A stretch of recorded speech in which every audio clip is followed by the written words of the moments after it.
Alrighty, well, welcome, friends. My name is Dev DeBrat. I use he, him pronouns. I'm an Associate Dean of Admission here at Reed, and I will be your moderator for today's session, talking more about the Study Abroad program. We're joined by two members of the Reed community who will be presenting on Study Abroad, and then we'll open it up to question and answer. So I'll pass it over to Akash to introduce himself, and then Alberto will introduce himself, and then Alberto will jump into the presentation. So I'll pass it over to you, Akash. Hello, everyone. Hope everyone's doing well. My name is Akash. I'm a senior anthropology major from San Diego, California. I also grew up in Bangalore, India, and I was abroad in the fall of my junior year at the American University of Paris in France. So I spent a semester there, and I also went back the following summer, right before my senior year, to do some research for my thesis, which involves an ethnographic component in Paris.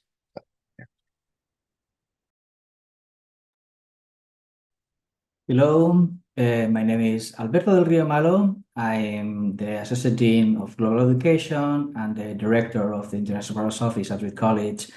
I joined Reed College 3 years ago. I'm originally from Barcelona, so I moved from Spain to the United States. Okay, sorry about that. So again, Akash, thank you so much for staying with me today. Actually, it's going to be fantastic to hear your testimonial. Okay, let's start with the basic information. So this is what we are going to do today. I'm going to explain the different options we have, also the different type of programs. You'll see that we have niche programs, language immersion programs. We also have exchange programs, and we will cover the different options you will have if you come to Reed and you want to study abroad. Okay, so let's start explaining a couple of important things. So when you decide to study abroad while in college, while at Reed College, uh, you retain your Reed College status, and you also can transfer your financial aid. Hold on. Also, you can, we guarantee the transfer of the credit. So any class that you take abroad, you can transfer and have units for your graduation. This is the basic information. We can give more details about that later. So this is the map where we have approved programs. Approved programs mean these two things: guarantee of the credit, financial aid, and you will keep your status. And this is the number of programs that we have in each country. You will see that we have many options in the United Kingdom, but also in France, in Argentina, in Mexico, Spain, Vietnam. We have a new program, and in many other countries. Okay, so let's start from the beginning and let's talk about what to do if you want to study abroad in any of these programs. The first thing you have to do is work in your semester plan, so you will know in advance where you will go. Normally, our students, they go during the junior year, the first term, second term, but it's also possible to study abroad during your sophomore year. It's not possible during the first year because the students must be on campus to take some requirement courses like humanities, and it's not possible during the junior year because you have to be on campus also to write your thesis. So it's very important that you plan ahead from the very beginning, and this is something maybe Akash can talk a little bit later, and this is the first thing you have to do. The second part is meet with a study abroad advisor, with me, and start browsing the different options. Maybe you want to choose a program in one particular region. Maybe you want to participate in a language immersion programs, or maybe in a niche program that means a maths program, environmental studies, biology class. We have many options in different countries. And then apply.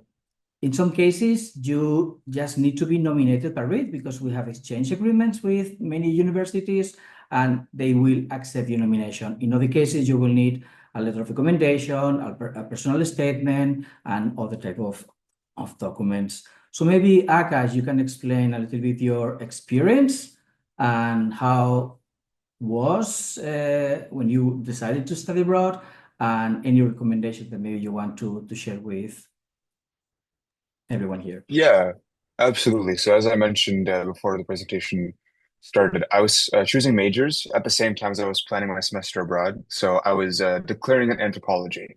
And what that meant was I was just starting, I had a few requirements done just more or less by coincidence. But I had a lot of requirements to pick up on.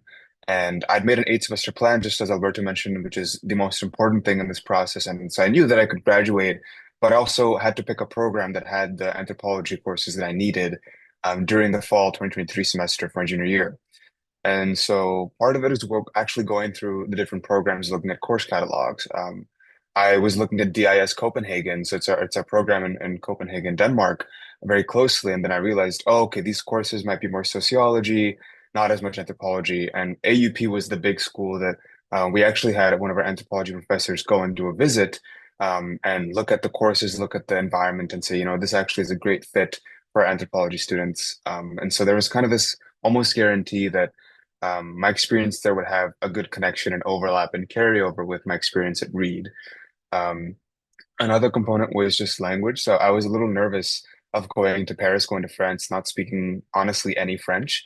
But the American University of Paris is an Anglophone school. So there's a few other programs in France and even in Paris specifically that have classes that are taught in French. AUP is our program that teaches basically all of its courses except its language courses in English. And so, even though the city and the country was French, my classes themselves were in English, so that was also some cushion that I could lean on while I was learning French while being there. So those are the big factors that I would say people should keep in mind for studying abroad is, of course, looking at what you want to study, picking a program that fits your academic needs, and also in many cases, if you have a bit more flexibility, looking at what you want from the program, right? Some of these programs offer more immersive experiences. The American University of Paris does not do homestay. A lot of students go into study abroad wanting to stay with a family for that full immersive experience.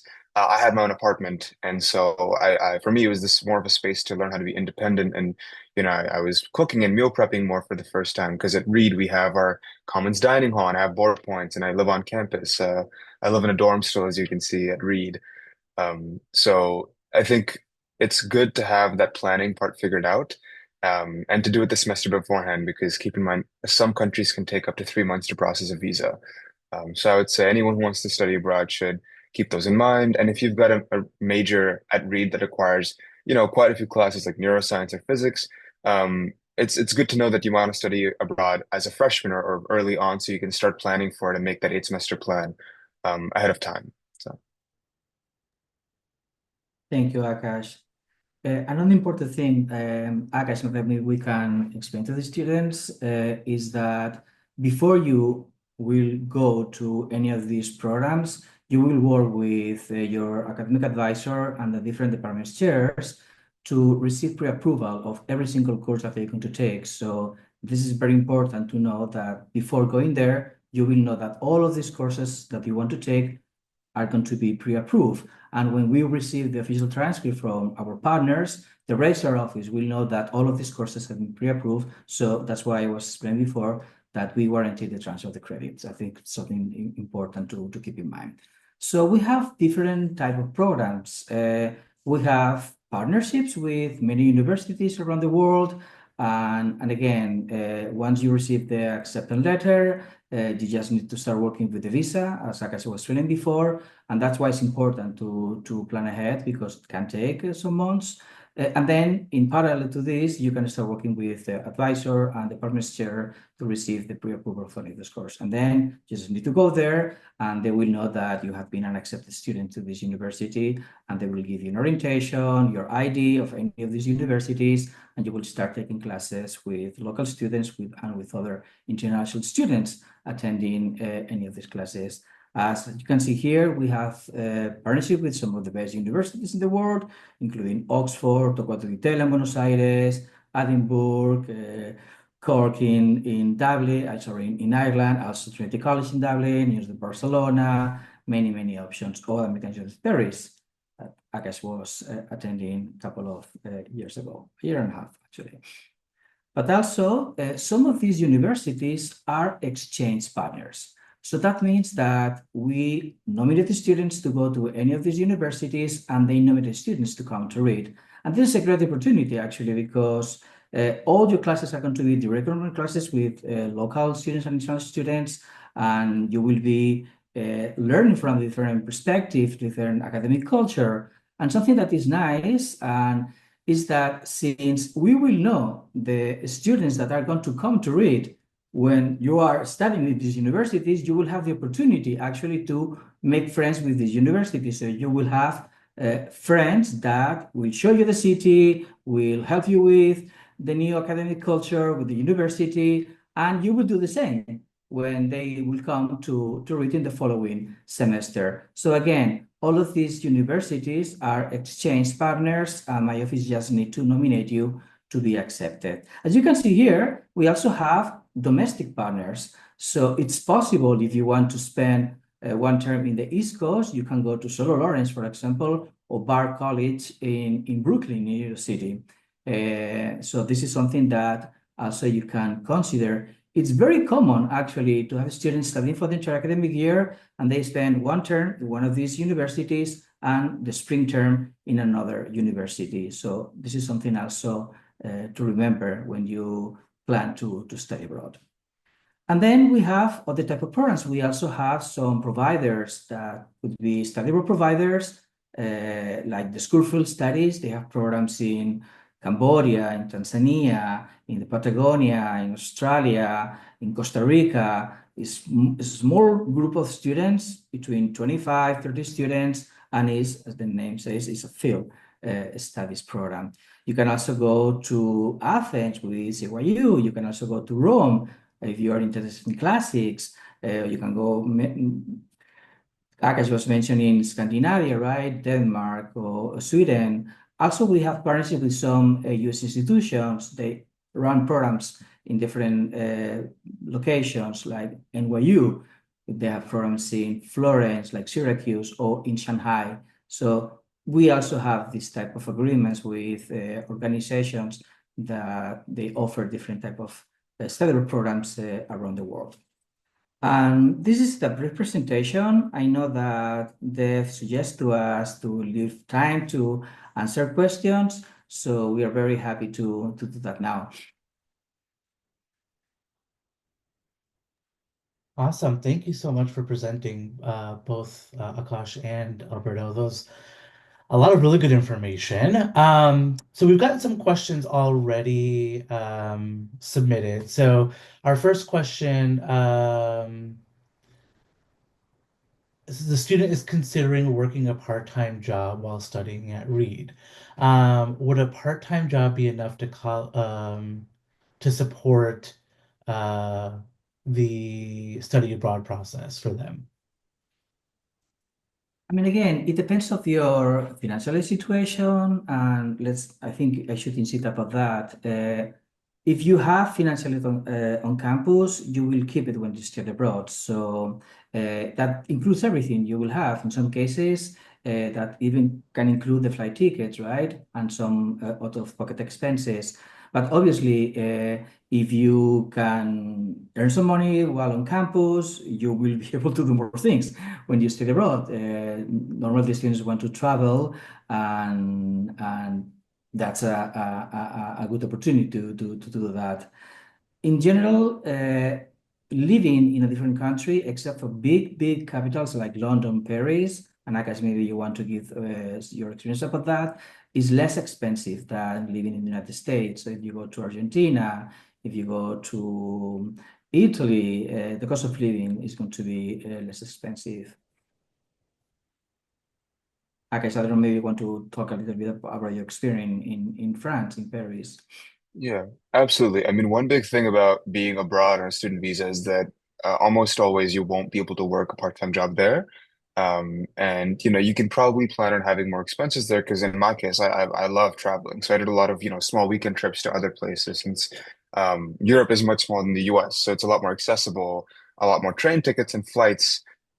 So my general advice to students is, plan on not overworking yourself to plan for the semester because I wouldn't want anyone to be overworked and over anxious about this. But it's always good to save up a little money beforehand, either the semester before or working a job in the summer. It's definitely not required because the whole idea of study abroad is that you pay the same you would to go to read. But if you're like me and you anticipate some extra expenses, as you should when you're abroad, um, it's always good to have that bank account built up a little just in case. But yeah, like Alberto said, it varies from financial situation to financial situation. And again, what Akash was saying, I mean, it's not, you cannot work with a study student visa, except if you have a dual citizenship, right? If you have an, I don't know, Irish citizenship and you go to France, actually it's possible to work part-time. This is a possibility. Some students, they can find some jobs, right? Like, okay, I'm tutoring, I'm giving some English classes, right? That's something possible, but without a contract. And this is something that some students can find this type of possibilities. Great, thank you. Our next question, Akash, great video on your experience studying abroad. How did you secure housing in Paris? Did your that partner school help you secure housing?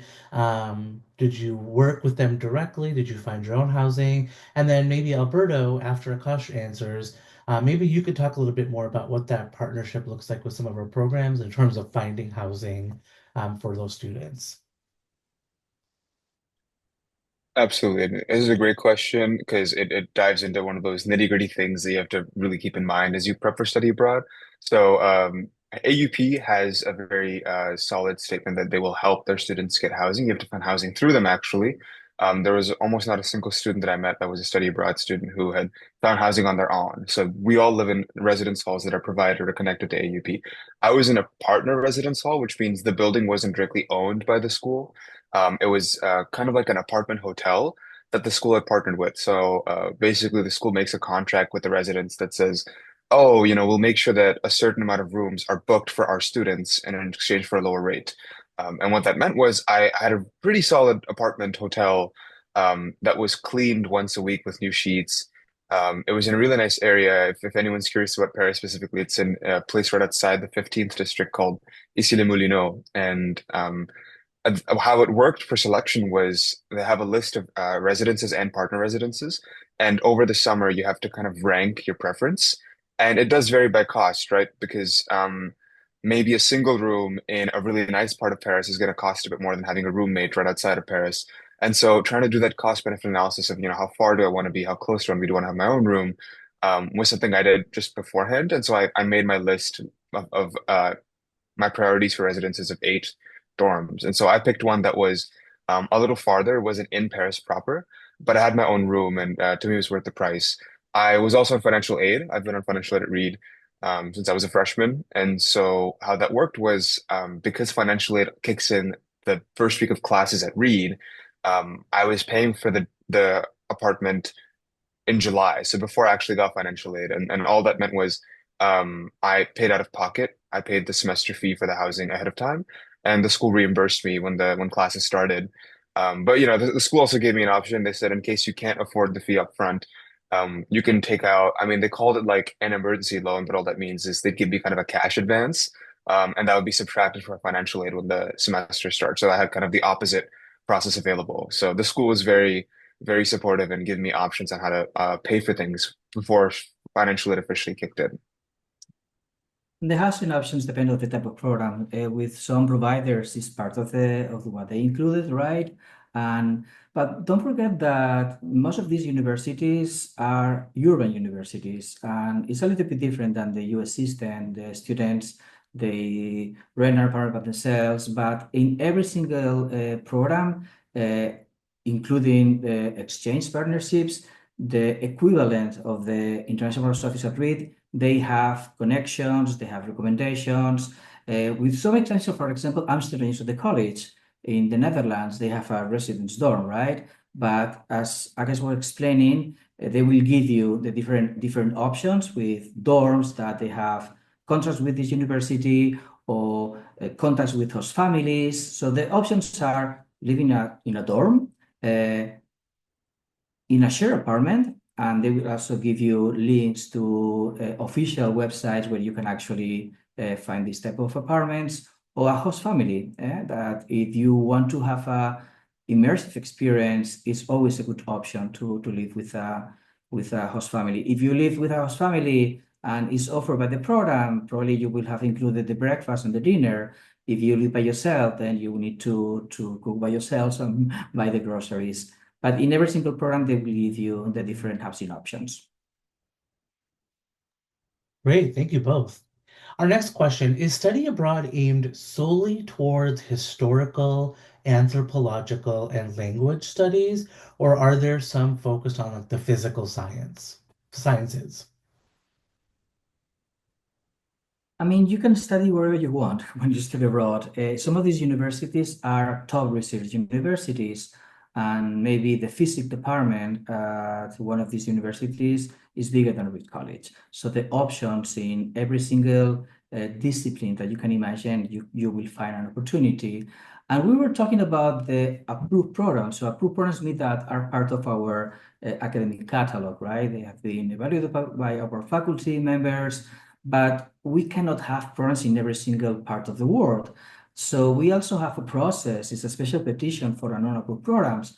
And for example, this academic year, we have two students studying in Japan because they wanted to learn Japanese, and this is also possible in Thailand, for example, in South Korea. So we will help you if you want to study one specific discipline and we don't offer that in any of our approved programs. We will help you to find the university. And again, once we approve this petition, you can give your financial aid and we will see the transfer of the credit. So yes, you can study every single disciplines. And sometimes what I recommend to our students, and I think Akash did the same thing, of course, you need to fulfill some of the major requirements, but take advantage actually that you're studying a different country and take a class that is not possible to take during your time to read, right? And that includes humanities, social science, and of course, STEM. Great, thank you. Alberto, maybe you can could you maybe go over some of the differences between what is the difference between an exchange program and study abroad? And I think you touched on that a little bit, but if you wouldn't mind maybe elaborating a little more. Yeah, it's not easy to explain the difference there. I mean, everything is a study abroad, right? So you go abroad and you study abroad, but when you go with a provider, sometimes you don't have a host institution. We're talking about the school field studies, right? So if you are in Kenya, if you are in the Patagonia, there is no institution, right? So you are like doing your research and you will study in this place, right? With some providers, they combine in-house classes with one direct normal classes. And with an exchange program means that you are going to be a student in this institution. So again, you will have your ID, you will have your email account from this university, and you will take all your classes in this university with local students. It's important to remind, and Akash was mentioning that before, that sometimes you can go to Germany to Constance Universitat is one of the excellent campus in the European Union, and you will say, okay, but I don't speak German. That's absolutely okay because this university, they have many courses offered in English, or the University of Pompeu Fabra in Barcelona, where English is one of the official languages, and the 50% of the classes are taught in English. So the difference is study abroad can be or maybe not with a host institution. And an exchange program means that you are going to be in another higher education institution in any other country. So this is the main difference. And between the two things, all the combinations that you can imagine. And you kind of touched on our next question, which, it sounds like a lot of our programs will allow you to be able to still continue speaking English. Are there any programs that are totally in the native language of that country where students have to have that level of proficiency? All these programs where they offer also classes in English can be also an immersive experience. For example, if you go, let's go to my alma mater, to University of Barcelona, you can decide. I mean, if you speak already the language, you can take all your classes in Spanish. But then sometimes, okay, we have students with 4 semesters and maybe they are not 100% confident to take all the classes in Spanish. So you can combine, okay, I'm going to take 3 classes in Spanish, but one of them specifically thought that is going to transfer from a major, it could be in English. But yes, we also have language immersion programs, for example, in Paris with Coupa, but all of these universities, all the exchange partners can be, of course, immersive language immersive programs too. It will depend of your course selection.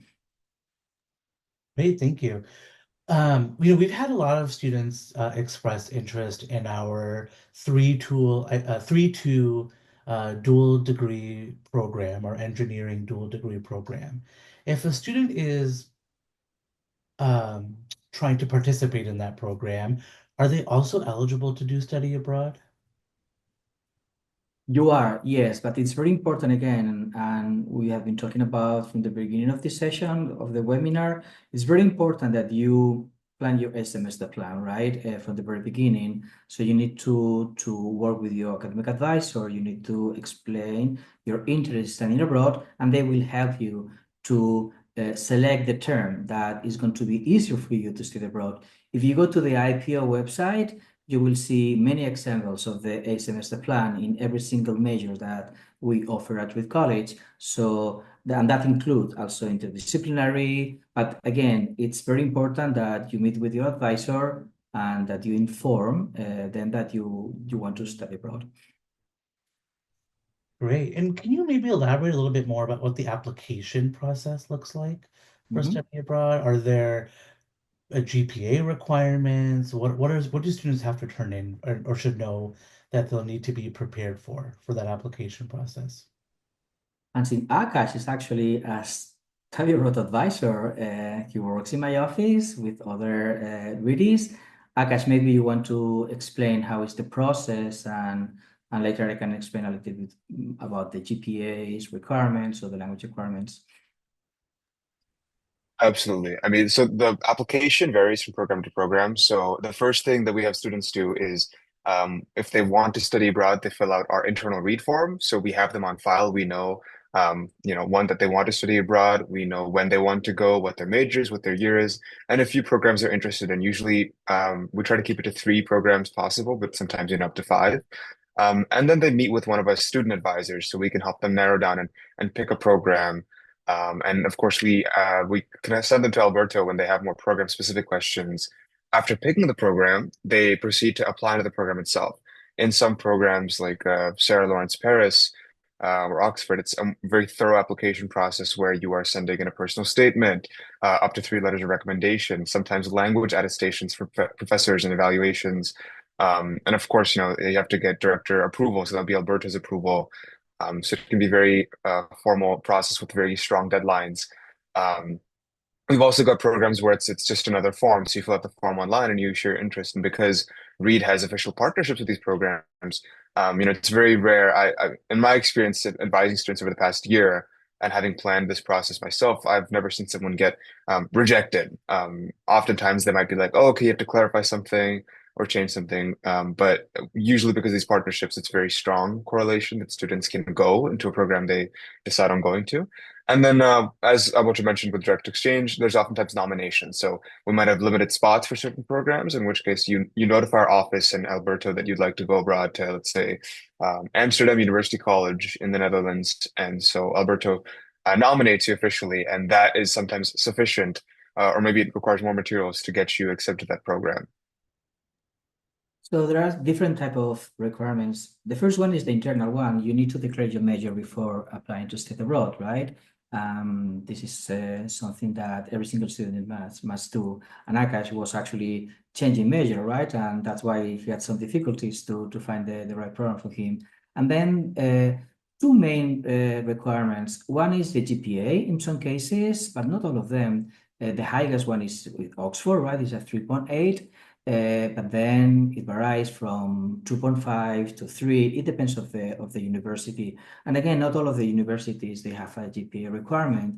And some of them, they do some exceptions for college students because they know that we have been fighting against Great Deflection for decades, and they know that we have great students, so they make exceptions. So yes, great students are more than welcome to study, even if they don't have the minimum GPA requirement. And that's why I always send these emails to them. And with the exchange partners, as Akari was explaining, again, it's an exchange partnership, so I just need to nominate the students, and they have a spot guarantee in these universities. In some cases, there are a limited number of spots available, but if we work together with some time, with enough time, I can always save a spot for the students.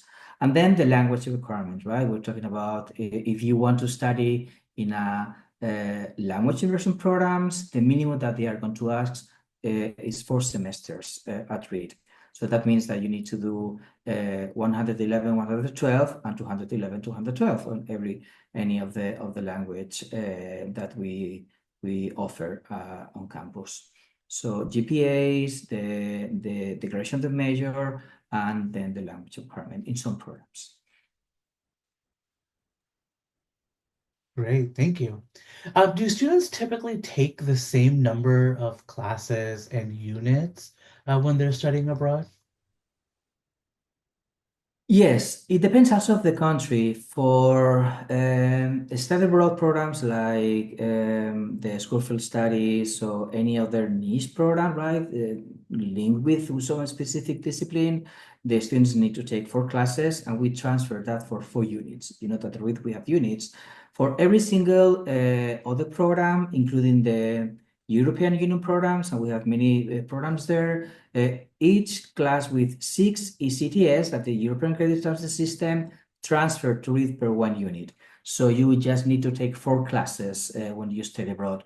But it's important, and my office will help you with that when you submit the off-campus course approval form that we were saying before, that all these classes have this minimum 6 ECTS. If not, you are going to be asked to take an extra class, so 5 classes. But the 95% of the programs, you will need to take 4 classes as you do on campus, right?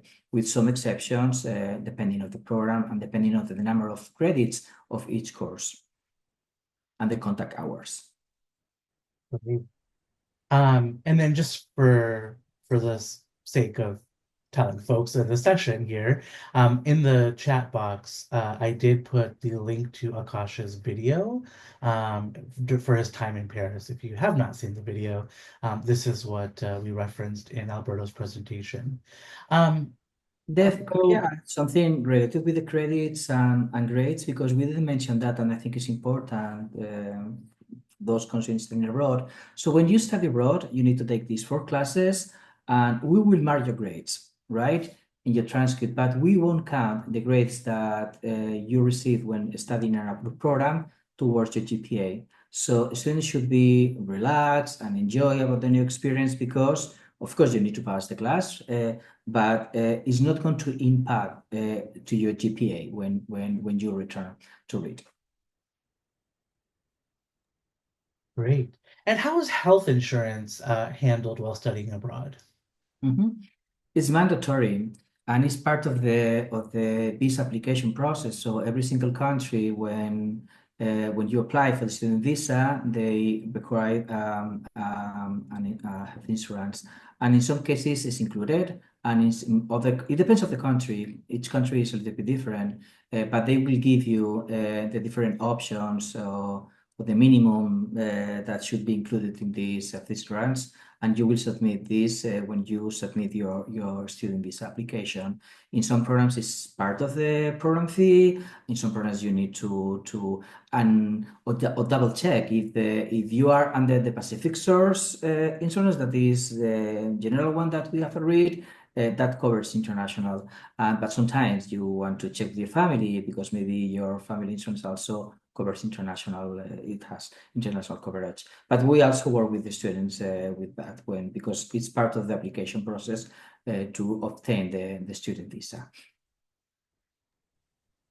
And can you maybe elaborate a little bit more about which countries have that homestay option? Most of them. I mean, we should go program per program, right? But in every single country, they have this possibility. But again, it depends on the program. For field studies program, it's going to be a little bit different because you're going to be living with a resident door. But many of the programs they give you the freedom to decide where you want to live, and of course, you can choose a host family. And is it possible for students to study to do multiple study abroad programs? Can they do more than one? Yes, again, let's go back to the semester plan. If you start soon, you can study even 1 year and a half. I mean, last year we have a student who studied in Australia and the University of Sydney during the spring term, and then the following year she spent 1 year in the London School of Economics and Political Science in the United Kingdom.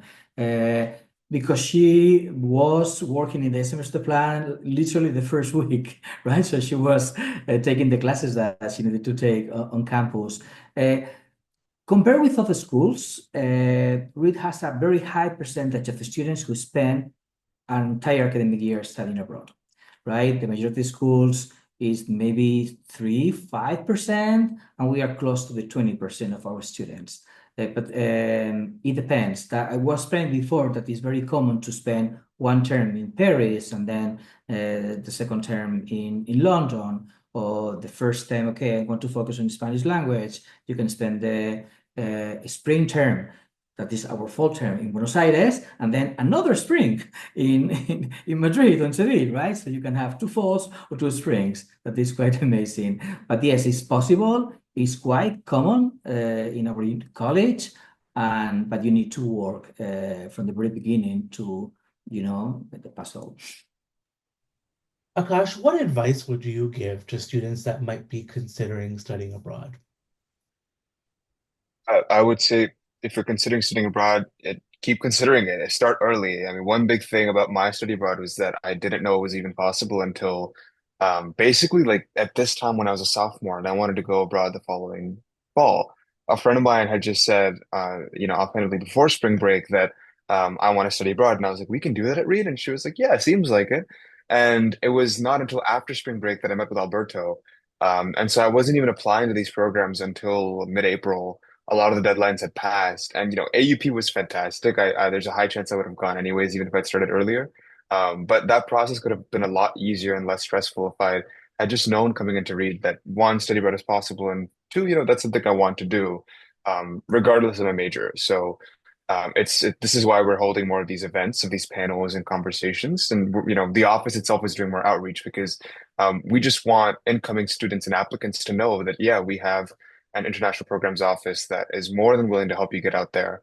And a lot of that involves planning, and we'll put in all the effort needed. We'll support you all the way, as long as you can get started in time. And so yeah, I would say if you're here, you're off to a great start. Awesome. That's great. Thank you. Alberto, same question for you. What advice would you give to students that are considering studying abroad? Yeah, I'm the director of the international office. I would say take advantage. I mean, never in your life you will have an opportunity like this. I mean, of course you can travel, but it's not the same being a tourist or, and travel with a family that actually be a student and participate in and be part of educational community in some of the best universities in the world, right? So that would be my advice to, okay, let's do it and let's choose the place where I want to be, and then we will help you to make it happen, right? I don't know. I mean, I think another recommendation would be, okay, if you can add the language component, that would be fantastic, because Akash is the perfect example. He was saying that he went to Paris without speaking a word of French, and he's taking right now an advanced French class at Reed, right, in just 1 year and a half. So if you already speak a language, or if you already speak the language but you want to learn a new one, maybe you want to choose a university where actually you can keep learning the language or start learning a new language. It's a beautiful gift for your entire life if you can do that, because it's not the same when you study a foreign language on campus in the States that actually when you are taking this same class in France or in Argentina or in Germany, right? And you are actually practicing what you learn in the classroom outside of the classroom. And if you already have an intermediate level of any of these languages, and we teach here Arabic, French, Chinese, Russian, German, and Spanish, you can return on campus with a near native level, right? And again, this is a fantastic opportunity to do that. That will be my two uh, recommendations. Do it, please, because never in your life you will have an opportunity like this. And if you can improve your language skills or start learning a new language, please do it.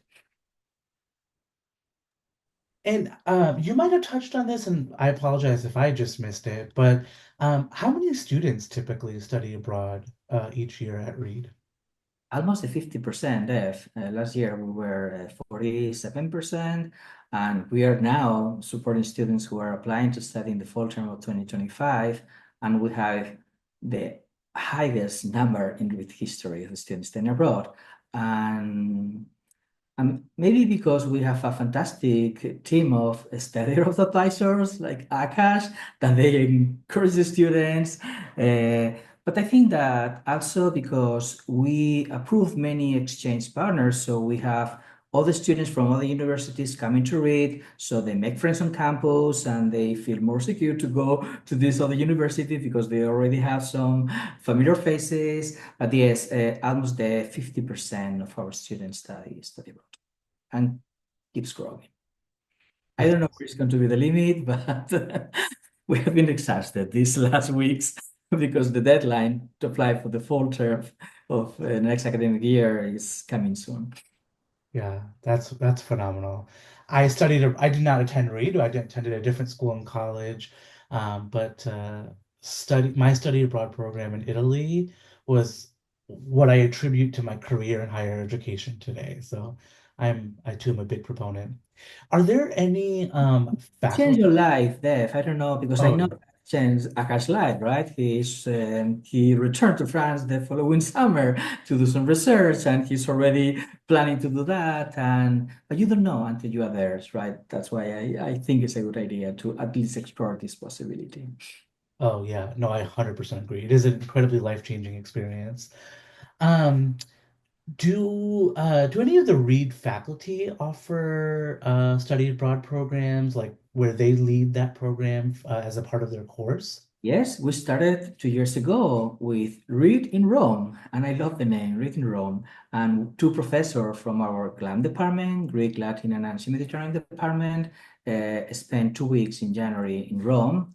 And we have 15 spots available, and we have 15 students. And we are already working with this same department for Read in Greece. And it's going to be January 2026. It's already approved and they are already doing information sessions. So yes, it's possible. We just approved a faculty program at Reed College. So starting next academic year, every single faculty member can propose a faculty program to any place that you can imagine. And normally the faculty programs are during the intersessions, right? So it could be during the winter break, normally in January, or after the spring term in June, July, it depends. And normally there are 2 weeks with credit embedded, so you will receive credit if you attend any of these faculty programs. Great. And I think you might have touched on this, but can freshmen study abroad? No, you can't because you need to take the humanities class. That is on the entire year in class. Yeah. Great, awesome. Um, I think we've answered that. Great. I think we are almost at the hour, and I think we've answered all the questions that were submitted into the Q&A box. So I think we can end it here. Um, a big thank you both of you, Akash and Alberto. I thank you for taking the time to chat with us and to allow us to learn a little bit more about what the study abroad program can be like at Reed and how you can take your learning and your education off of campus and into the big, real, giant world that is out there. Like I said, as someone who has also studied abroad during my college experience. I know it can be a life-changing one for sure. And I hope the students that are in this session that are considering Reed will consider study abroad as well. For those of you that are in the session here, in the chat box, I put a link to where you can find more information about the study abroad program. But if you go to our Read website and just type in study abroad in the search bar, you'll also be able to find that as well. And we'll be putting a copy of this video onto YouTube as well. That being said, thank you all so much for attending, and everyone have a great rest of your day, evening, morning, night, wherever you are in the world. Thanks, everyone. Thank you, Dev. Thank you, everyone. Thank you, Akash. Thank you.